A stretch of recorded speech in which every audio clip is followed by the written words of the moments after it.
Hey guys, welcome back to another What's News. I'm Jay77 and I got a couple of stories I want to get to, but first I want to touch on the inauguration and how poorly it was handled in regards to the new mayor, Bill de Blasio, and the out mayor, or former mayor, if you like to call it that more appropriately, Michael Bloomberg. Now, I addressed this originally on a standalone video, but I decided not to post it because after reviewing it myself, I was extremely tired and I was rumbling words, sometimes repeatedly to the point where it was just becoming annoying.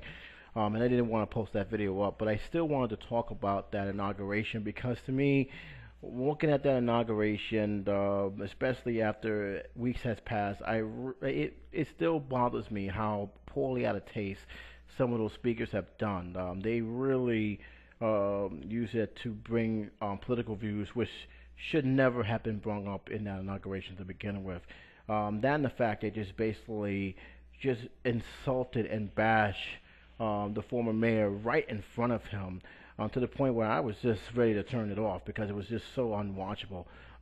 Bill Clinton and de Blasio himself, to their credit, were the only two that actually had common sense to actually, steer it in a different direction. Clinton have said some very kind words to the matter, as well as de Blasio, thanking the mayor for his hard work and services. And that pretty much eased that tension a little bit. But make no mistake about it, the Daily News had the perfect picture of Bloomberg at that time, and needless to say, it spoke a lot of volumes. He was very upset, very, very angry, but held his tongue up until the ceremony was over, and he just left. He's pretty much now on vacation, which is, in my opinion, is well deserved. And to me, this leaves a very bad stain, not only in his mouth, but it left a stain on mine. Look, straight up and down, I'm not a fan of all of Bloomberg's policies. This even goes back to his first term. There's a lot of stuff I kind of wish he could have done better. I kind of wish he was more open in terms of a more dialogue within the neighborhoods that he swore to protect. There is a lot of stuff that he went after or overreach in terms of the cigarettes restrictions to the soda bans. But am I going to sit here with a straight face and say he did a terrible job for the city? No, he actually did some good with the city. Let's be honest, he does leave the city in better shape than where he came in. And he came in with a whole lot of pressure on him, especially after what happened at 9/11. And to me, he actually rose to the occasion. Yes, he's a controversial figure in New York. There's no question about it. Did he run it like a tyrant in many ways? No question about that either. He did in many cases. Did he make some decisions or made some move that was mind blowing and got you scratching your head? Of course. But were there other moves that he did that actually worked for the city and benefit the city? Yes. He ran it like a business. The same person who will run a corporation. This is how he ran the city, and whether you like it or not, in many cases, it actually worked for the city.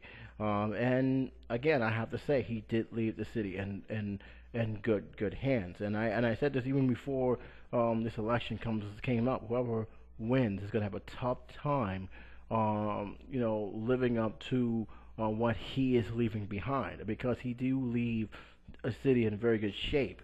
And to see the city go backwards says a whole lot about the person who took over for him. And going back to the situation here, and what really angers me is about what that person who was in charge of, I think, sanitation, saying that this city was ran like a plantation, was completely out of line, uncalled for, and a complete slap in the face from Michael Bloomberg.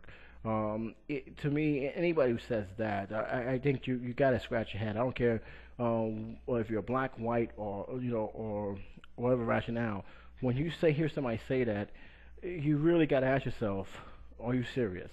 Now, a lot of people have, spoken and saying he was trying to compare how the rich is so disconnected with the poor, and how the poor has been struggling even more to the point where they can't even live here anymore. That part is true. I'm not going to deny that, but but the wording and the stuff that he have said was completely online and completely just bad timing. It was just poor timing. And let's be honest, it was more about them, making their political views and taking shots at the former mayor than actually, embracing and endorsing and giving their, blessing towards the new mayor. And again, it wasn't for Bill Clinton and even De Blasio. I would have turned that off, and believe me, I would have probably ranted right there because that was totally uncalled for. And a lot of New Yorkers who have watched that actually agree it was completely out of line and definitely uncalled for that to happen. Um, Bloomberg, to his credit, he did not say anything negative towards the mayor. He just quietly left. He didn't join any of the festivities, and I also pretty much said in my blog that I can't blame him because of the antics that was happening. But it does raise a lot of questions as to what these people were doing. And I tell you right now, the only thing they didn't show unity. That's what's damn sure. All they did was put pressure on De Blasio that he did not need, because a lot of people who've seen this who are not fans of De Blasio or are fans of De Blasio is going to look at him with a microscope and say, okay, you think you can do better than Bloomberg? Show me you can do better than Bloomberg. Show me that you can fix the problems that Bloomberg had. Show me that you can actually improve better education, which, to his credit, that's when pretty much he got off to the start. And it's kind of interesting how him and Cuomo's going to duke it out in terms of how the better way to approach education and fund education. But he's going to have a lot more to prove than any other mayor who stepped in their shoes. Like I said, Giuliani, he came in a situation where crime was still high, and being he was a district attorney, he basically turned that around very quick using his experience as a former DA. Bloomberg pretty much kept that blueprint and pretty much built from his experience as a businessman, as a person who looked at what was going on and pretty much said, okay, I'm going to build a business. I'm going to make this city a thriving city in terms of economics. And he has done that. So Blasio's coming in pretty much not taking anything from what Bloomberg or Giuliani is going to do. He's going to run his own way. Well, that's fine. But you got to show us something that makes you different than the other mayors at the same time. What can you do to bring this city forward and not backwards? And I think the pressure is clearly on him. It's clearly on him from the very start. And having these guys do what they didn't bring a good light to his run as mayor, at least in terms of what these guys have shown. And I'm hoping he does well. I really do, because a lot of people do want to change and do want to go to a different direction, but they do have very little patience in New York. And being after the situation that happened there, a lot of people which already voiced their disappointment and anger, and rightfully so, on the internet, newspapers, you name it. He's going to have to show something. He's going to have to step it up, because all they did was just put more of a pressure on the new mayor. And just to let you know, a lot of people was not happy how he dealt with the snowstorm that we had. I personally thought he did fine, but this is the kind of stuff he's going to be dealing with, and this is kind of stuff he's going to have to embrace himself in terms of his first term as mayor. So that's something I wanted to bring up. I will leave a link below. You guys can talk about it. I know it's old, but I still felt it was still needed to talk about, because to me that was just totally unnecessary. There's a time and a place to play politics. That was not one of them. One thing I definitely need to bring up, and this is something that is not going to go away anytime soon, and for lots of reasons, that is the Chris Christie GW Bridge scandal, which had gripped every newspaper across the country. And the reason why is because, as you guys know, and this is no secret, it's already projected he's going to run for 2016, and seeing this could cost him that nomination. As you know, I'm going to give you a little brief situation. Someone from the administration that Chris Christie had, the people he had put in charge, especially on the Port Authority, people who were pretty much neck and neck with him, have conducted a shutdown of the George Washington Bridge and this was orchestrated by his administration. Um, this came to light pretty much during the election year, and Chris Christie have laughed it off. He thought it was not something to be taken seriously, and he really thought it was just some, propagandist move to actually discredit him and his administration, because who will be as stupid to actually orchestrate a closure just to be in spite of a Democratic mayor? But apparently that is exactly what happened, and the emails that has been surfacing all over the news and the World Wide Web is beyond damaging. It's just disgusting. I'm gonna read a little article here. It says here, emails released Friday showed the police captain had difficult time getting details about the closure near the George Washington Bridge that appears to have been politically orchestrated by officials in Governor Chris Christie's administration. The email from Captain Darcy of the Port Authorities of New York and New Jersey were among hundreds of pages of documents um, sub sub-opened by the New Jersey Legislative Committee investigating whether the September traffic jam at the bridge was created as a political retribution against a Democratic mayor. They come 2 days after the first batch of documents suggests that was the case, and 1 day after Christie fired a top aide and apologized for what becomes the biggest scandal in his 4 years as governor. And again, this is a very big deal because of the fact that he is pegged to run for the 2016 presidential nomination for the Republicans. And again, I gotta say that this is something that is really, really grip. You know it's big when this kind of story goes all the way to sports channels. WFAN have talked about this. And believe me when I say it's a big deal because of a lot of things. These people have organized a shutdown of a bridge that a lot of commuters use.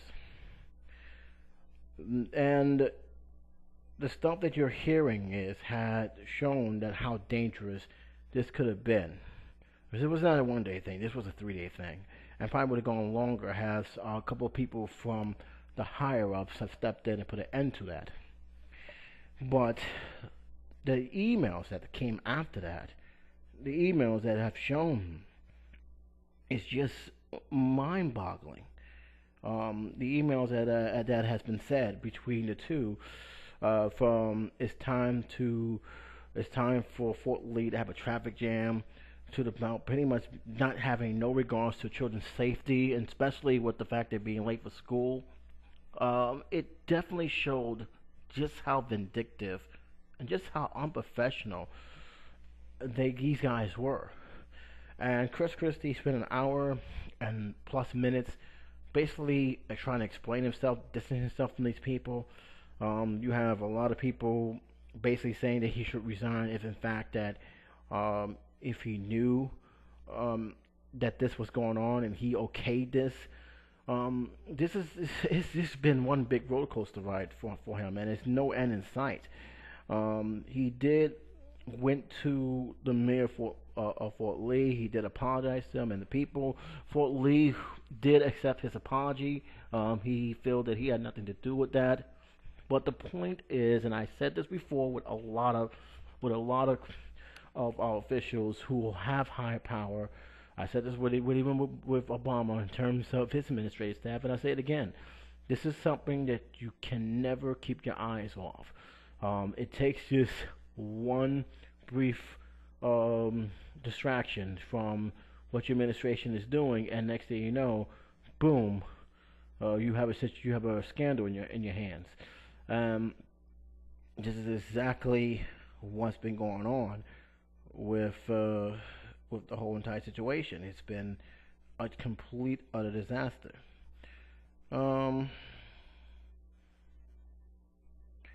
There is some more stuff that's happening. It's been released about a whole document that I think it's apparently about 100 to 300 pages long, maybe longer. um, but it actually for the details of what's been going on, and that's not looking good right now. That's not looking good at all.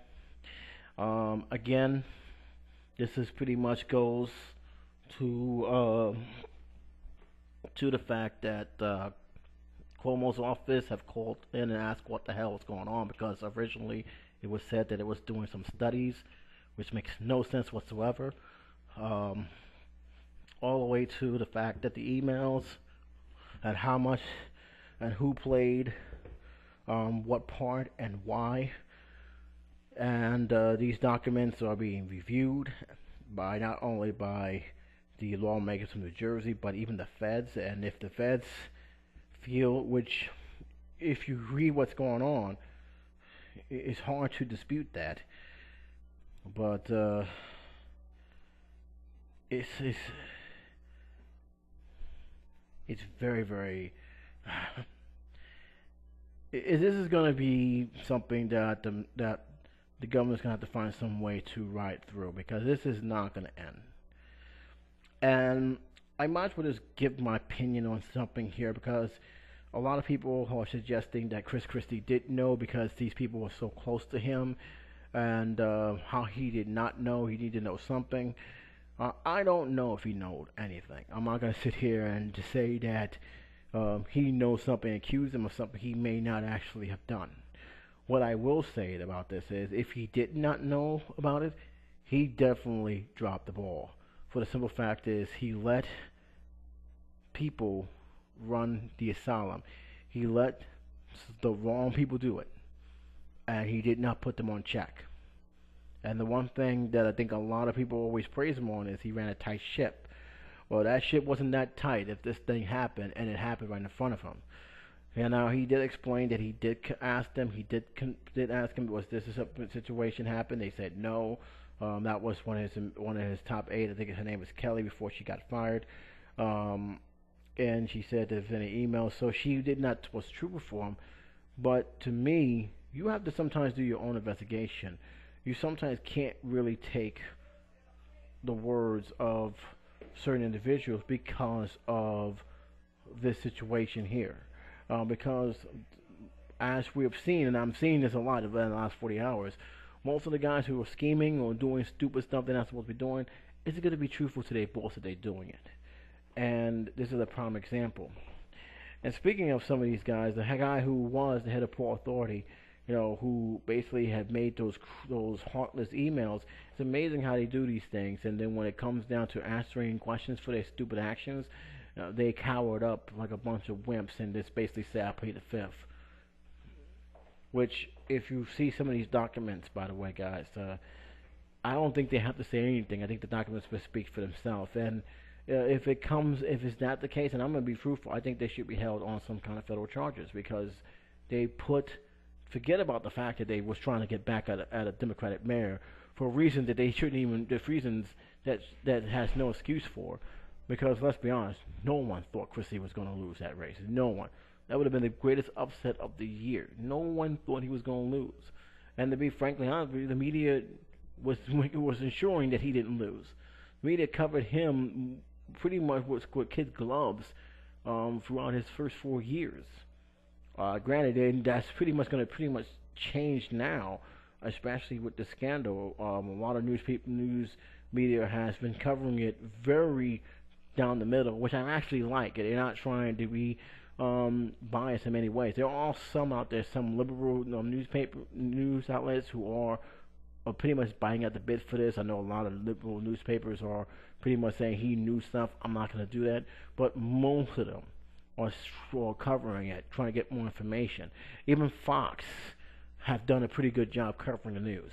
And I don't really say too many kind of things about Fox, but Megyn Kelly, her piece in terms of covering the Chris Christie thing was actually pretty good. She actually, for once, acted like a news reporter and actually covered the news the way a news reporter should cover the news. So, but make no mistake about it, the media, especially in New York, have really been pretty much light on giving Chris Christie any type of harsh criticism. And believe me when I say, in the last 24 hours, that has slowly and surely have changed because of the following reasons. This is not just about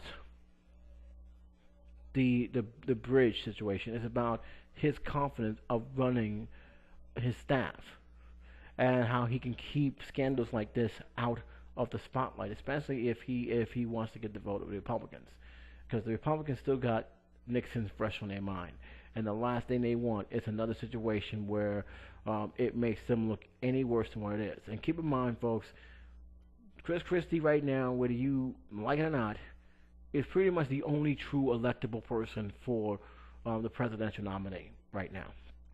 He is. There's no question about it. And having this on his jacket could hurt any chances of him actually getting the nominee. And I know a lot of people say going to throw it in that, well, he's still got a high favorable statistics in New Jersey. He's still got a high rate. He does. But here's the thing. New Jersey doesn't represent the other 49 states. And those are the other states he's going to have to convince more than ever. And some of those states may not take too kindly of what's been going on. And that's the thing that he is trying to fix. It's going to be hard for him. It's going to be very, very hard for him, especially from some of the stuff that's coming out right now. He did said he was embarrassed. He did said he felt betrayed. And he's doing everything he can to distance himself, pretty much throwing everyone who was involved with that whole entire debacle under the bus. He's just basically doing it. He's just saying, you know what, no, made me look bad, goodbye. And by the way, these are the guys who did it. These are the guys who orchestrated it. I had nothing to do with it, and blah, blah, blah, blah. That's exactly what he's doing. He did that for an hour and 7 minutes. There is one thing I want to make sure I clear up, because this was actually reported by the news, that a woman might have died as a result of the gridlock because the ambulance could not get to where they were. There was actually reports that ambulance was actually driving on the sidewalk just to get to their destination. It was reported that an elderly woman had died, and many people questioned has the gridlock had played a role in her death. I can tell you right now that's not the case, because the family members did publicly came out and said that she was already dead. So it didn't matter how long it took them to get there. She was already gone. So I'm kind of glad that actually got that straightened out. But the point is, it still doesn't excuse the fact that you had a lot of people still stuck in traffic for hours. You had children in school buses trapped and was getting late for school because of this. You had ambulances and police officers being delayed and getting to an emergency situation, a life-threatening situation. And from the emails that was being released, and they're heart-wrenching, you can tell that the people who were involved with this just didn't care. They just had no remorse, no empathy at all. They just basically did this to be vindictive towards a mayor who simply wouldn't endorse Christie. They thought this was a good idea, and they made matters a whole lot worse. I'll leave a link below so you guys can check it out yourself. But to me, that's I don't know I don't know what to say about this. Again, I can't stress this enough. I will say this. I can't stress this enough. When it comes to politics, I've seen it too many times with politicians in the past, politicians right now, that if you don't keep an eye on your staff, they can end up messing you up more than what you can possibly imagine. Patterson, it happened with him in New York when he was governor of New York City. It was a situation with John F. Kennedy, I think one of the Kennedy's daughters. She wanted to run for a seat. There was talk about her getting that seat. It was a possibility she was going to get this seat, and someone took it upon themselves to make sure that it didn't happen by spilling something out, and that pretty much discouraged her for actually continuing that pursuit. Patterson said that it didn't came from his office, but only a few days later that it did came from his office, and that pretty much opened the floodgates for pretty much 2.5 years of unstable. It was a joke in Albany, and all because they saw that Patterson had no control over his staff at all, and they ran crazy and almost cost a Democratic return to office. Cuomo was a strong candidate. He stepped aside Patterson, which he had pretty much had no choice because nobody was going to vote for him. He was leaving with a 36% approval rating, so nobody was going to vote for him. And that was pretty much opened the door for Cuomo. And Cuomo has pretty much ran a tight ship, and he kept that tight ship. As for Obama, I can't stress this enough. The one thing it drives me nuts is that when stuff comes down, for some reason he's not aware of what's going on, or his staff member's not informing him. And I'm like, how did you? You're the president. How do you not know? How are you not keeping tabs of things? Sometimes you can't rely on these guys to tell you everything. Sometimes you have to do your own investigation. You have to be on top, especially when you are in higher office.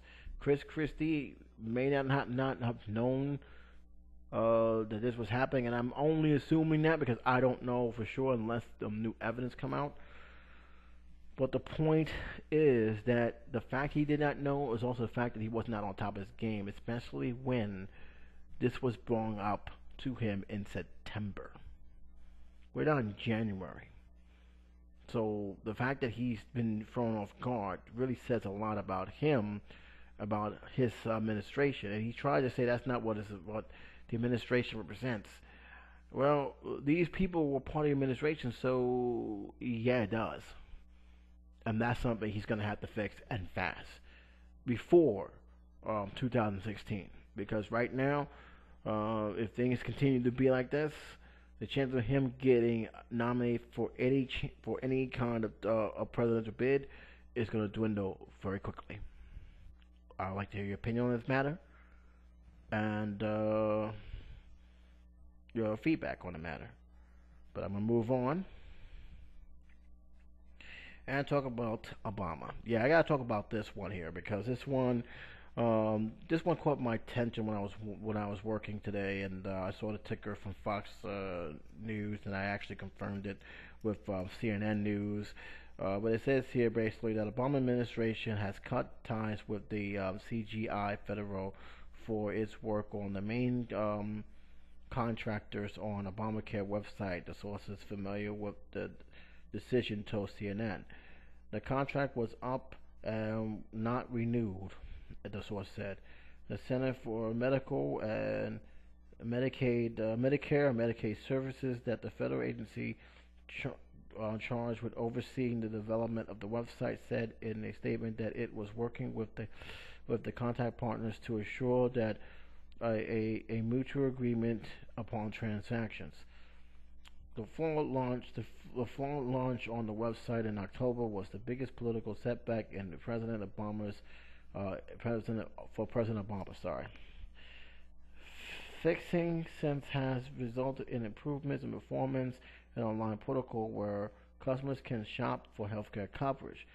The political change healthcare law, the Affordable Care Act, aimed to allow millions of Americans without coverage to access insurance. More than 2 million people have signed up so far under the Obamacare at the end of 2013. About half enrolled through the federal marketplace, official says. The numbers of the state also had their own protocol and other programs to sign people up for coverage. CGI couldn't immediately be reached for comment.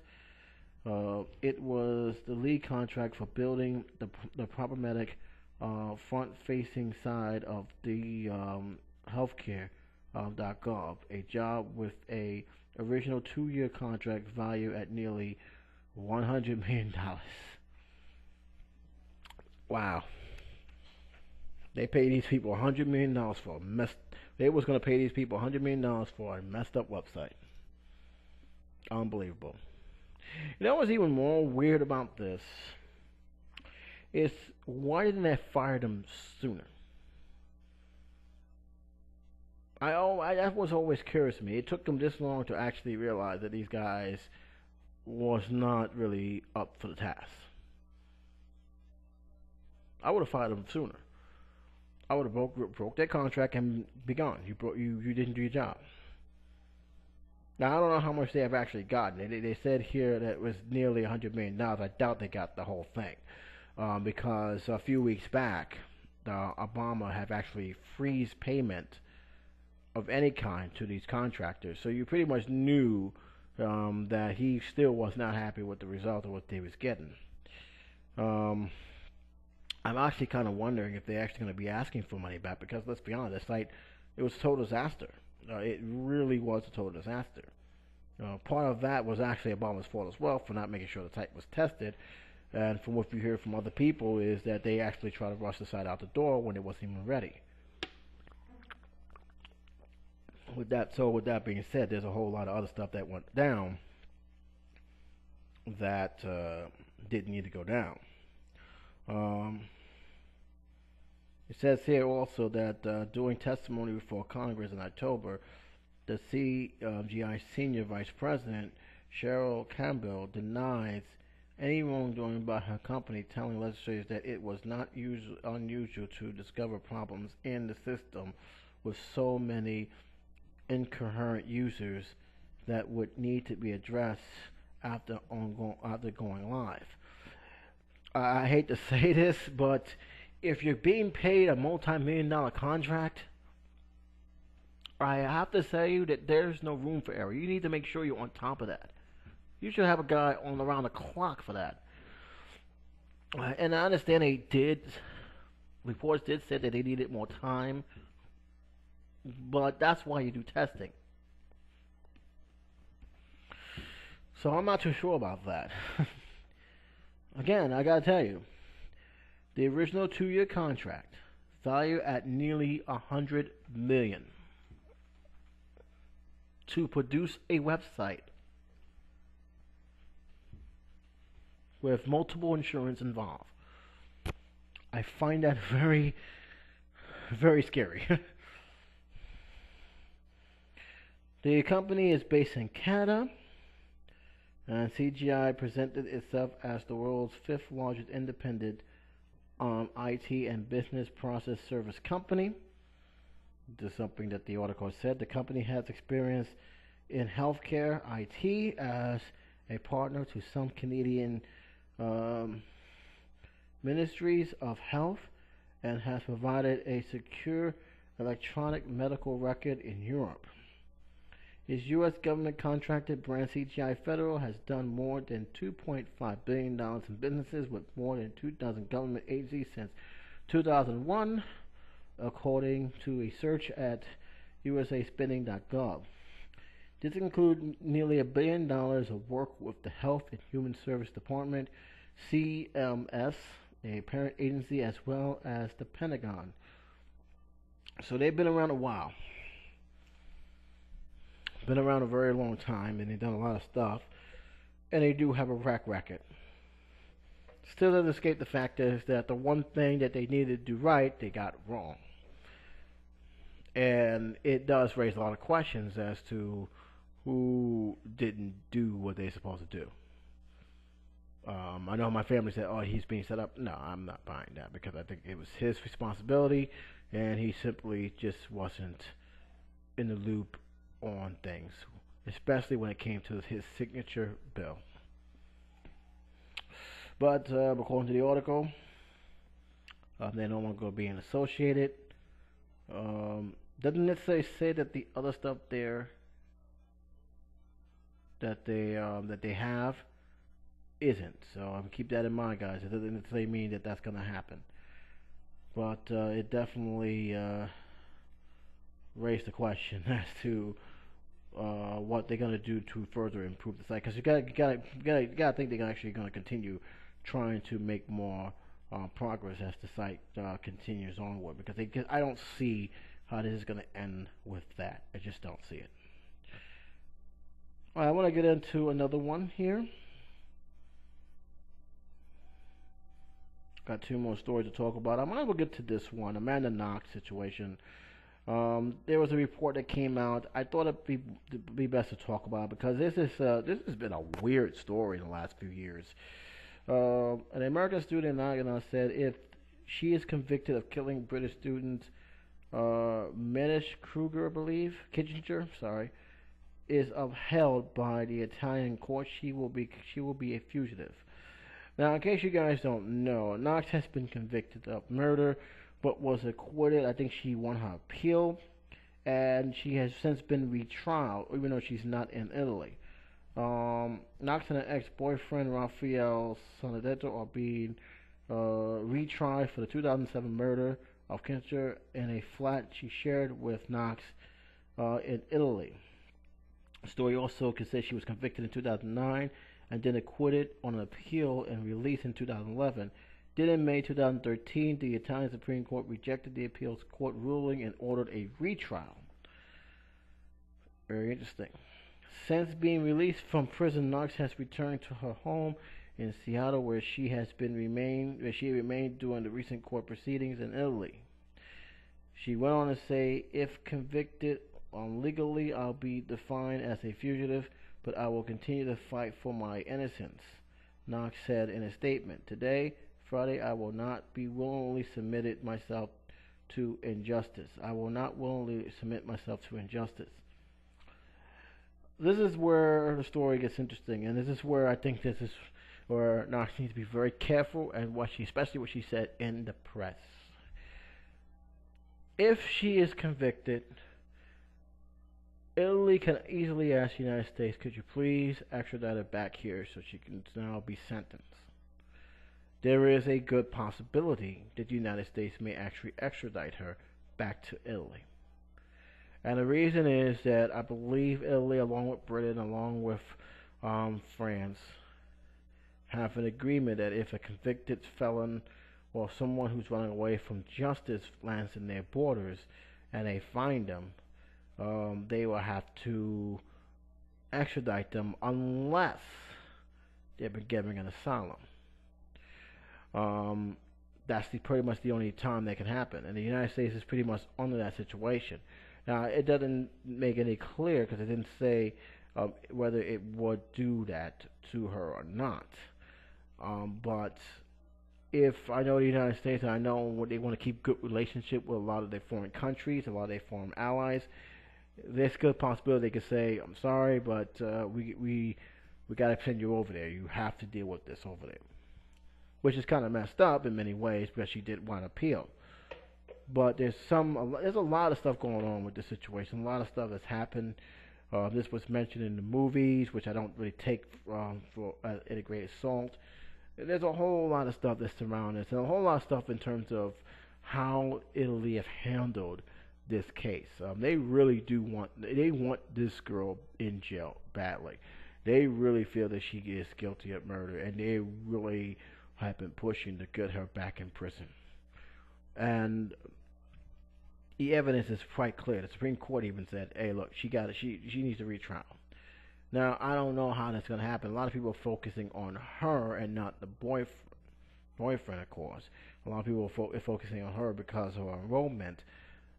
So again, it really all depends on what's going to come with that hearing, what will be the verdict, and if the United States is going to honor that verdict.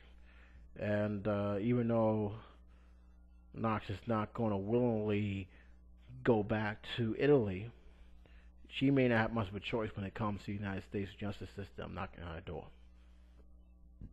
So this is something of a very unusual, uncomfortable situation.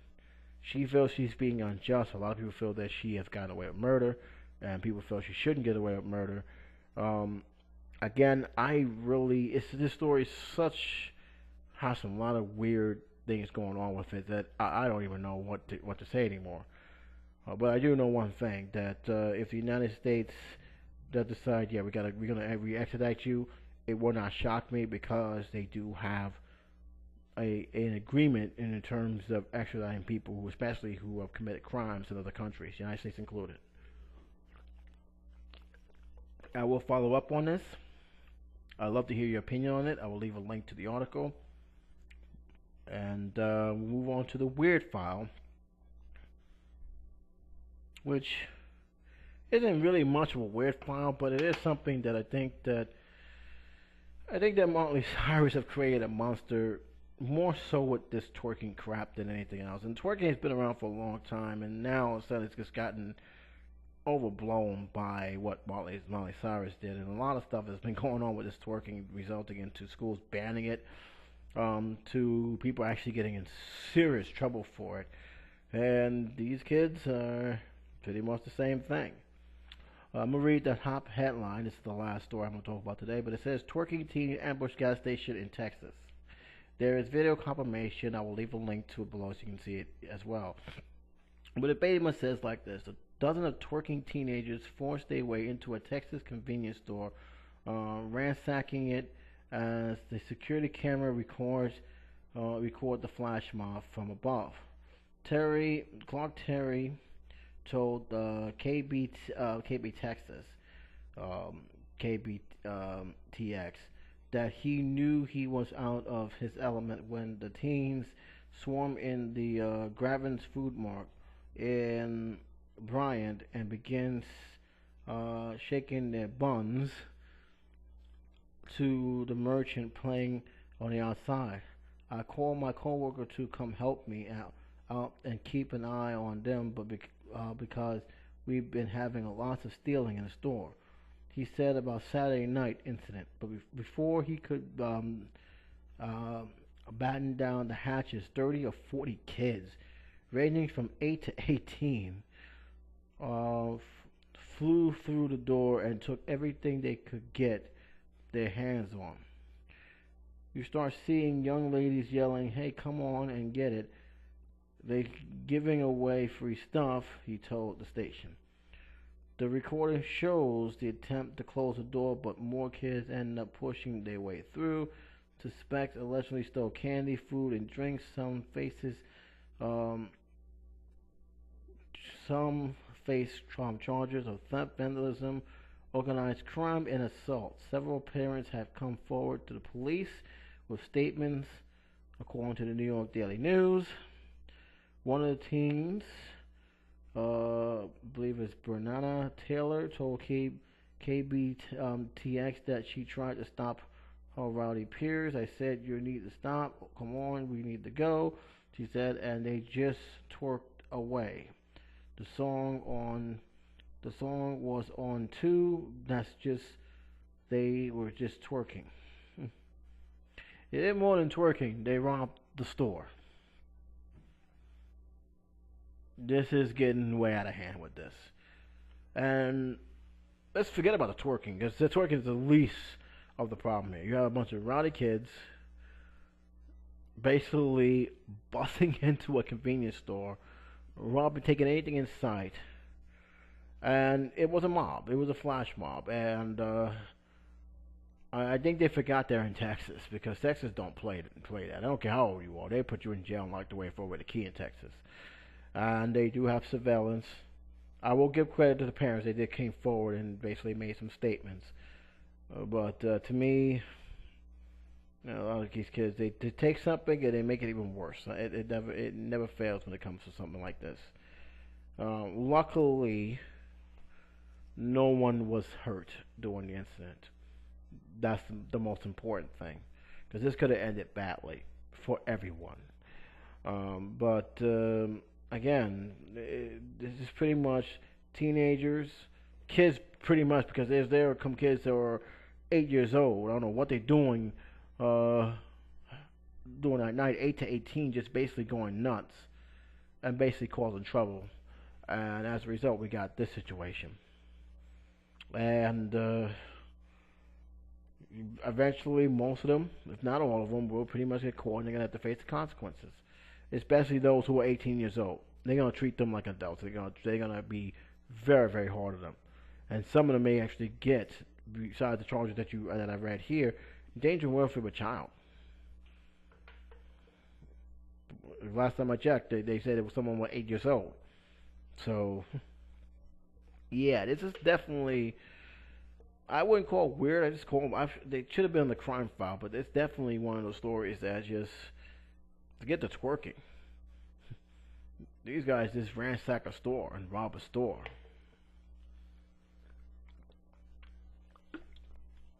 Unbelievable. That's yesterday, man. Makes me wonder where the parents were this whole time, but like I said, they all said some of them did came forward, but damage already done. So my question is, what the parents going to do if this is the case that some of them are their parents? What are they going to do? Are they going to pay back the stolen goods that these kids have taken. So, but that's a story that might surface up again another time. Well, guys, that's pretty much all I got to say about that, guys. Again, as usual, I will leave links to all the stories above, especially a link towards Governor Christie. That is a story that will pretty much hit the airways for a couple more days. A lot of people's already voicing their opinion. Rush Limbaugh's criticizing Fox News. What else is new? Especially with this a fellow Republican. But again, this is the one time I can't get on at Fox News. They did actually a good job on covering the news the way they're supposed to be covering. In fact, I think the liberals did a poor job than the conservative Fox News did, because they already say he's guilty, he's this and that. I'm not going to go that far, guys. Let's see what other developments happen before I say, okay, he definitely knew something. I will also mention this before I cut loose. I might as well say this. A lot of people are saying that this is part of his bully tactics. They want to always throw the bully tactics in there. He's a bully. He's always come out to people aggressive, screaming and yelling at people. I'm going to say this, and then I'm just going to leave it alone. There is no such thing as a gentle politician. Some of the best politicians, whether you like them or not, have been aggressive. Sometimes you have to be aggressive because you don't want to show any signs for weakness. So when I see Chris Christie do some of the stuff he does, whether you want to call it bully tactics, I don't think he was doing a bully tactics. I think he's doing a tactic to say, hey, look, you're not going to get over with me. I will work with you, I'll talk with you, but keep in mind, I'm in charge here.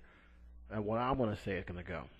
Hey, Ed Koch was the same way. Ed Koch, you know how many blows Ed Koch and Al Sharpton went to during his tenure? And that was because he was trying to be eliminated, doing stuff he didn't feel comfortable doing. And that ended up in a result of him taking actions on Al Sharpton. In fact, he have talked about it a couple of times.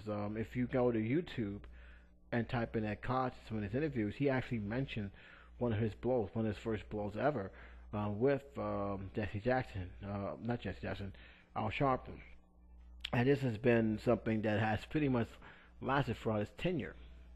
But there's no question about it. There's no such thing as a gentle politician. If they're a gentle politician, they won't last long. They probably will not get elected, and most likely they'll be a one and done. And most, and to your knowledge, those are the guys who are one and dones. They have a lot of them. So what Christie's doing is no surprise to me whatsoever. Clinton did it. Clinton was no nice president. He was pretty much, look, I'm gonna do it my way. You don't like it? Too bad. Sit down. You don't. There's really no such thing as a guy who's gonna be smiling. No, some of these politicians are rough. They're rough and they're cold, and in many cases they have to be, because they can't show no sign of weakness. They can't show no sign that somebody can actually stomp on them and get over, and they must show signs that they're in control. That's just how it is. So that's my feeling on the so-called he's a bully, this is why we knew it. I don't see it at that. I see it as him conducting business the way he's supposed to conduct business. And a story. But you may disagree. Put that down in the comment section. Until then, Jay77 say take care, be safe,